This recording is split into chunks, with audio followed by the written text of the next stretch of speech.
Welcome to the DCTV News at Noon program. I'm Kelsey Kiesling. And I'm Kendra Cook. The Southwest TV Translator Association underwrites the news, and Dolores County Broadcasting Network provides the support for DCTV.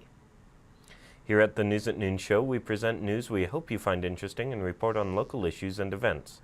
Call us with news tips or topics you'd like to see covered. The number is 677-4119. We appreciate you watching DCTV. Today's show is live Wednesday at noon and rebroadcast at 2:30 and 6 p.m. and re-aired on Saturday at noon, 2:30 and 6.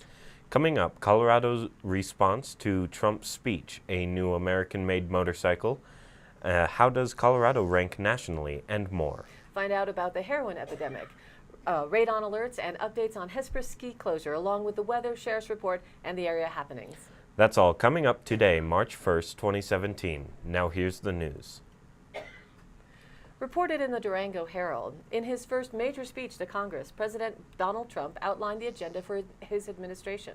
The speech focused on unity, growth for the country, and many of the promises Trump made during his campaign. He talked about what he believed were his biggest accomplishments in his first 40 days in office, such as investments by companies in the U.S., the gains in the stock market, withdrawing from the Trans-Pacific Partnership, and draining the swamp. In the coming months, President Trump wants to focus on the construction of the wall along the southern border, expanding drug treatment, destroying ISIS, confirming his Supreme Court nominee Neil Gorsuch, implementing tax reform, improving the country's infrastructure, repealing and replacing the Affordable Care Act, expanding the military, and pulling back on government regulations. Some reaction from several of Colorado's congressional delegation are as follows. Republican Senator Cory Gardner said, President Trump outlined his plan to tackle our country's challenges. I'm encouraged that he prioritized strengthening our economy and boosting job creation, as well as addressing our broken healthcare system. Equally as important, the president highlighted the increasingly complex security threats we're facing around the globe, including Iran and ISIS. After 8 years of a failed foreign policy that led to emboldened regimes and instability in the Middle East, it's critical that the U.S. stands up to its adversaries and stands by its allies. He said, while headlines may reflect polarization, I remain convinced that more unites us than divides us. Our shared love and respect for democracy continues to make America the greatest nation on earth. Our country is still one that strives to inspire, innovate, invent, and above all, promote and create opportunities. I'm committed to working with this administration on behalf of the Coloradans to strengthen our country and make it easier for every American to succeed. Democratic Senator Michael Bennet said in response to the speech, I'm pleased the president condemned the recent hate crimes and attacks on Jewish community centers and cemeteries. Such actions have no place in the U.S. or anywhere else. I have long said I will work with anyone to rebuild our infrastructure, fix our broken immigration system, educate our children, protect our environment, reduce our debt, and repair our healthcare system. In the days ahead, I hope the president will start the hard work of building consensus and leave the campaign behind. Representative Scott Tipton, Republican of Cortez, is quoted as responding that the president's address was a reminder that America is strong when we stand together and work to achieve common goals. We all want a robust economy, affordable and accessible health care, safe communities, and a better future for our kids. Tonight, the president laid out what his governing vision is for America, much of which Republicans in Congress have already started working on as part of our Better Way agenda.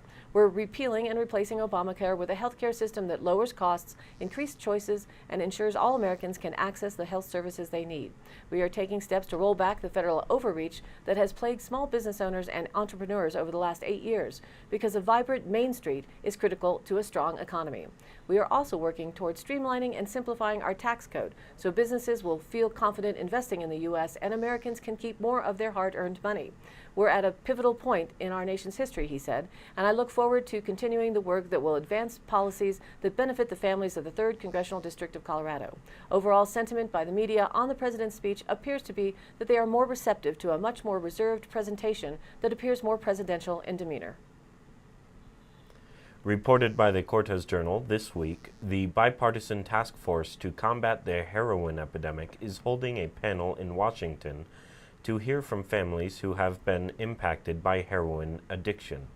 Representative Scott Tipton, a Republican of Cortez, a member of the task force, is outspoken about the need for prevention and treatment, especially for women. In a recent column, Representative Tipton wrote, investments in drug abuse prevention programs, outpatient community clinics, and greater coordination between healthcare, education, and law enforcement professionals at multiple levels are what works to combat opioid abuse.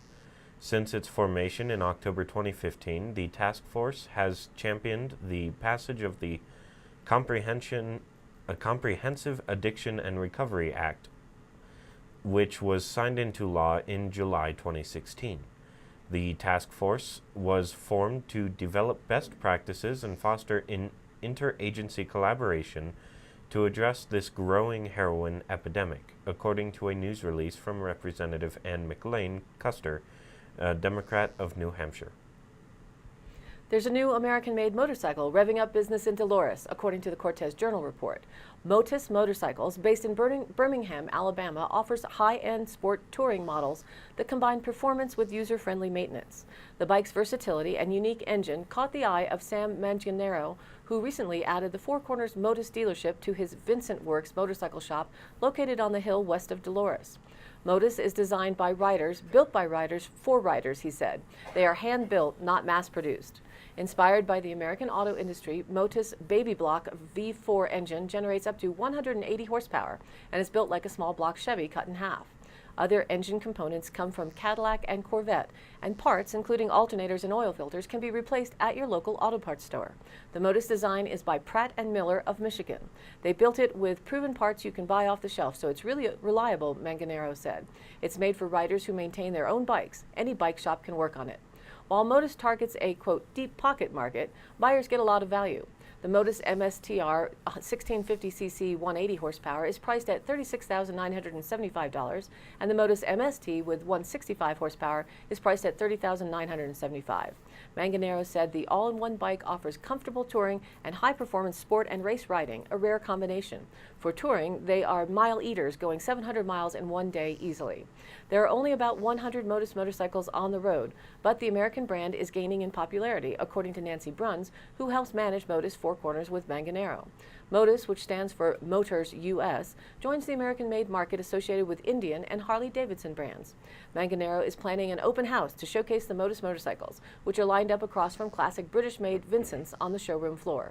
Vincent Works and Four Corners Motus can be reached at 505-514-1013. It's located at 28101 Road T.5 in Dolores. According to the Cortez Journal, Representative Jason Chaffetz, a Republican of Utah, a vocal proponent of transferring federal public lands to state control, has gotten an earful lately. His recent town hall in Cottonwood Heights, Utah, turned rowdy, swamped by more than 1,000 citizens. Riled up over his stance on public lands and his refusal to support investigations of President Donald Trump's possible conflicts of interest, despite his position as House Oversight and Government Reform Committee chairman, they booed and chanted, "Do your job and explain yourself." But he appears to be willing to listen to one interest group, sportsmen.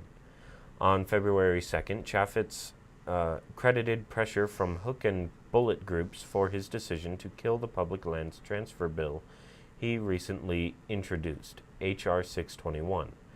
And those groups hope he'll listen again when it comes to companion bill H.R. 622, the Local Enforcement for Local Lands Act. Sponsored by Chaffetz and co-sponsored by several representatives from across the West, this bill presents a less direct threat. It would hand a difficult job enforcing federal regulations on public land managed by the Bureau of Land Management and U.S. Forest Service to local police. Sportsmen fear that this would undermine federal agencies' ability to manage those 438 million acres, making the lands more vulnerable not only to abuse but to potential transfer as well. The bill would remove the law enforcement functions currently carried out by BLM and Forest Service personnel, instead deputizing local law enforcement and providing funding via block grants. Public land issues continue to heat up out west. According to the Cortez Journal report, La Plata County commissioners and law enforcement have asked Congressman Scott Tipton, representative Republican from Cortez, to oppose the bill that would delegate responsibility for policing public lands to local agencies. On Tuesday, Commissioners Brad Blake and Julie Westendorf voted to approve the letter addressed to Tipton as well as Senators Michael Bennet and Cory Gardner.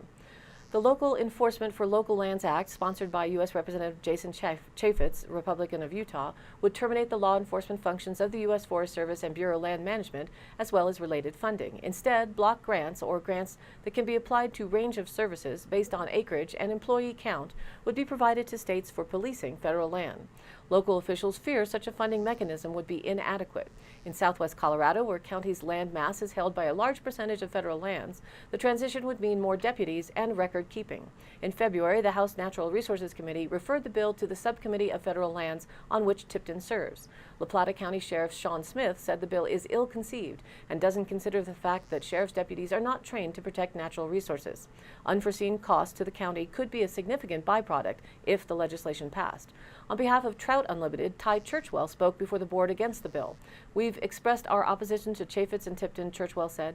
"Few of us would disagree with the statement that there is not enough law enforcement out there on public lands, but this is not the way you resolve that issue.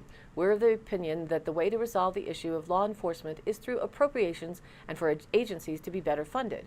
Tipton recently voted for a measure in January that may make it easier for states to purchase federal land. The issue of lack of land management resources strikes a chord on all sides of the aisle. A spokeswoman for Tipton's office said Tipton will review the county's letter and said the U.S. representative has supported or led multiple pro-public lands initiatives. He has voted repeatedly for funding for the Land and Water Conservation Fund, and he's an original co-sponsor of a bill introduced by Representative Jared Polis that expands the boundaries of the Arapahoe National Forest. Spokeswoman Liz Payne said in a statement, "It seems like these things are either forgotten about or never get mentioned." Payne said Tipton has no position on the law enforcement bill. According to the Cortez Journal, during an unannounced inspection in February, the Colorado Passenger Tramway Safety Board identified 20 deficiencies at Hesper Ski Area, which is expected to remain closed until mid-March to address the concerns. Inspectors found problems with sign displays, record keeping, general maintenance, and insufficient training of employees, according to a 5-page inspection report that Hesper Ski Area provided this week to the Durango Herald. The surprise annual inspection was done February 20th and February 21st. Hesper Ski Area voluntarily closed February 21st to address lift maintenance, including replacing chair clips, said spokeswoman Kim Euler. Chair clips transition the carrier to the haul rope and must be tested annually. Hesper Ski Area, 11 miles west of Durango, along U.S. Highway 160, has 13 runs that can be accessed by a double chairlift.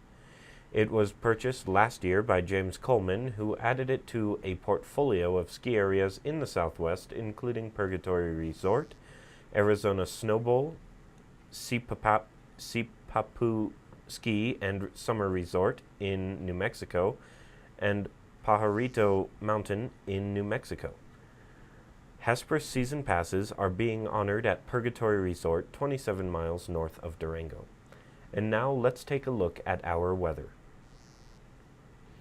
The regional weather satellite image shows that in the Four Corners, the cloud coverage has cleared out, leaving us with some beautiful bluebird sky days ahead.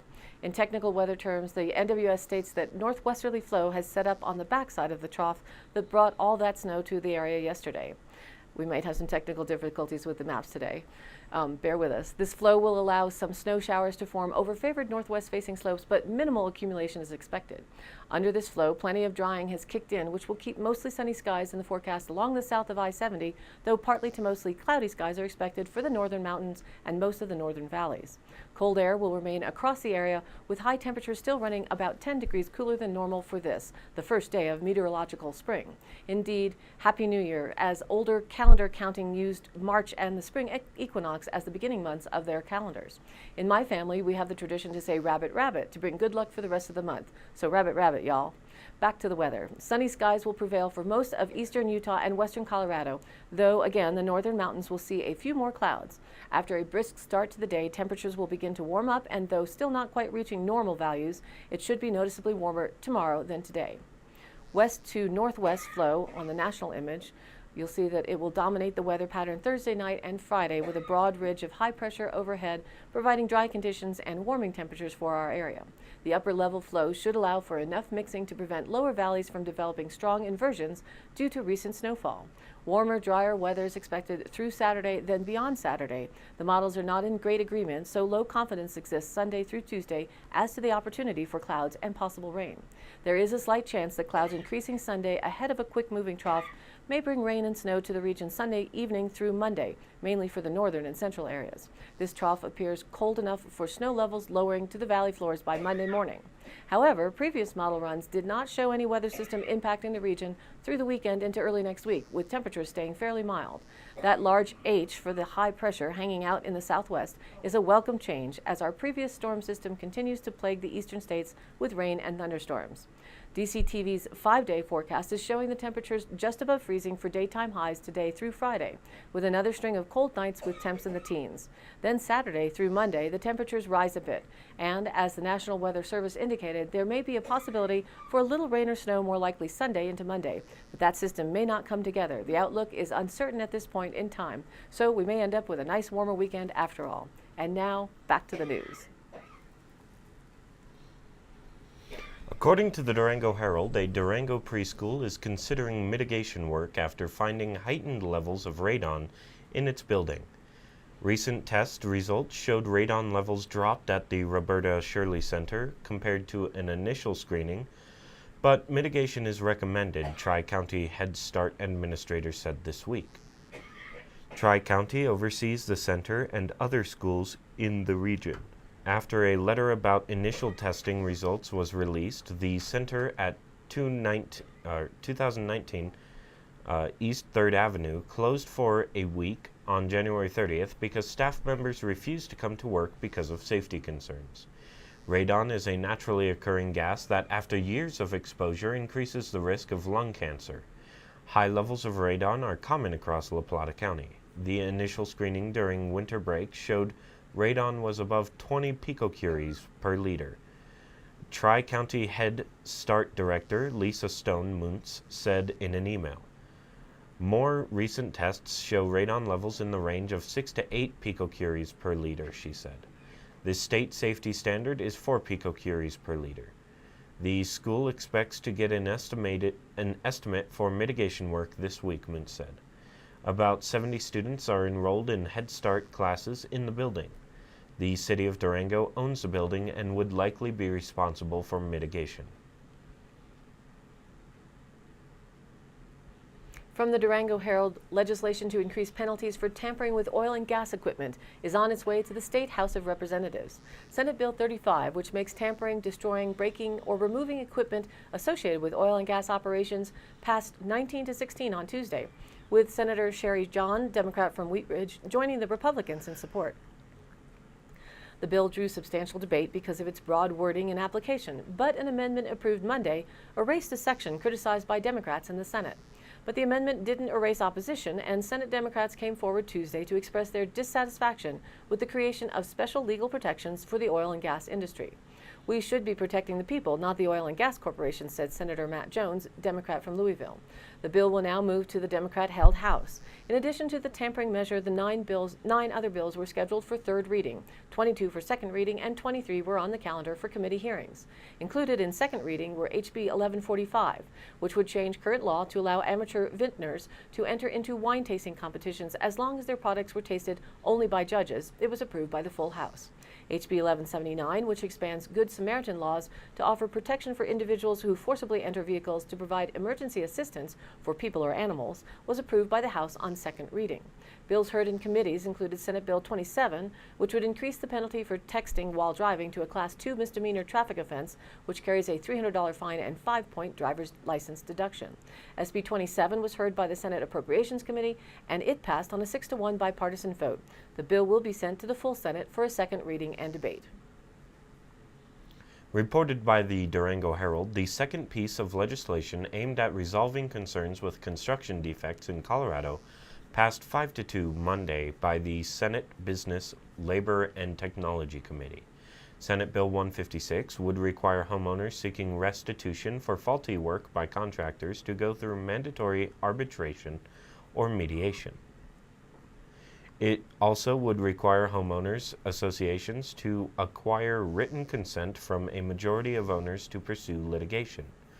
The measure is one of a package of bills to resolve the lack of affordable housing in the state. The shortage has been attributed to ballooning insurance premiums placed on construction companies, which dissuades them from building condos. The mandate for arbitration is part of a provision that removes homeowners associations' ability to change or amend their governing documents in this regard.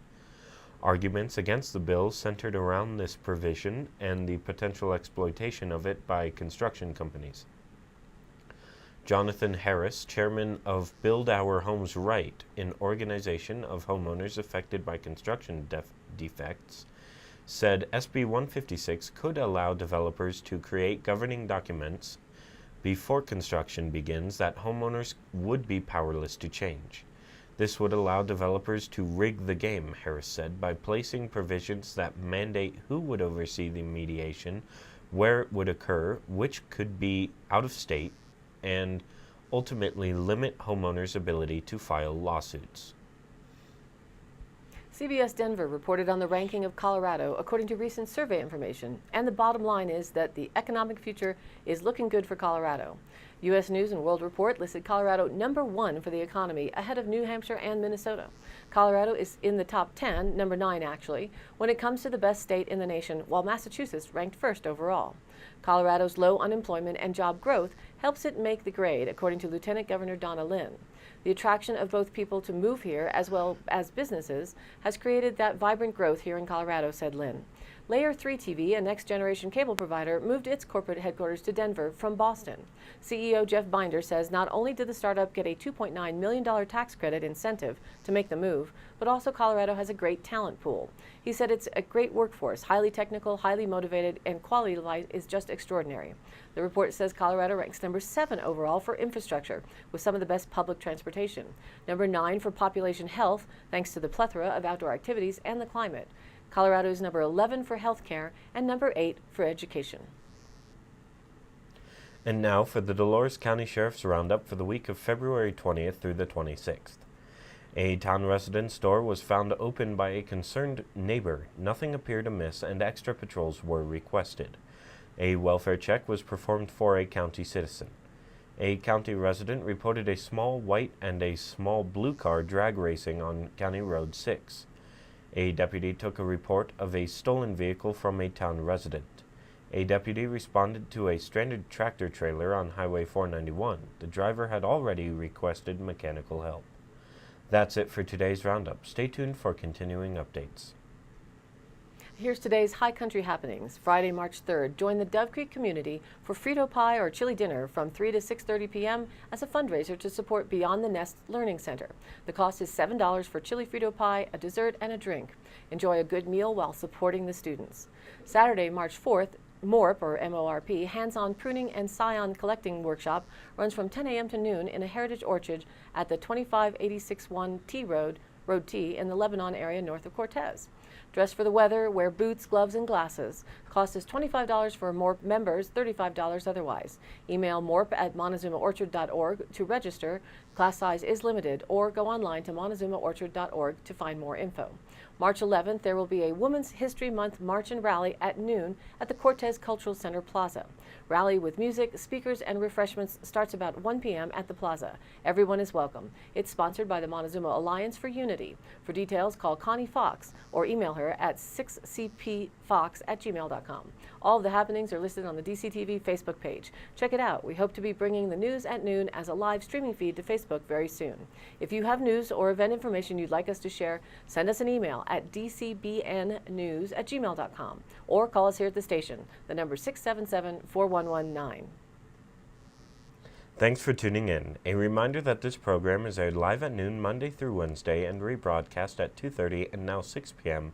and again aired Thursday, Friday, and Saturday in the same order at noon, 2:30, and 6 p.m. each day respectively. And again, check us out on Facebook. It's DCTV News at Noon. Like us there and join the local conversation and share it with a friend. A program note, our Talk Tuesday live call-in show will begin airing live on Tuesdays in the evening at 5:30 p.m. and can be seen rebroadcast nightly thereafter at 5:30 before the evening news replays. For Kendra Cook and everyone at DCTV with the News at Noon program out of Dove Creek, USA, I'm Kelsey Kiesling. Thanks for watching.